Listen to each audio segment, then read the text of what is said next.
Alam mo, ang maging OFW, ang isa sa pinakamahirap na desisyon na gagawin mo sa buhay mo kung mag-a-abroad ka. Dahil kailangan mong mangibang bansa para sa pamilya mo.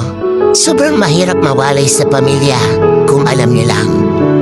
Bawat minuto, bawat oras, bawat araw at bawat taon na hindi mo sila nakakasama. Lahat yan ay titiisin para lang mabigyan sila ng buhay na masagana. Kahit ang kapalit nito ay ilang taon na pagkakawalay sa kanila. Mahirap talagang maging OFW dahil lahat ng okasyon sa buhay mo habang nasa ibang bansa ka ay hindi mo sila makakasama. Nariyan ang graduation day, ang Pasko, bagong taon, at marami pang iba. Mag-isa mo itong haharapin.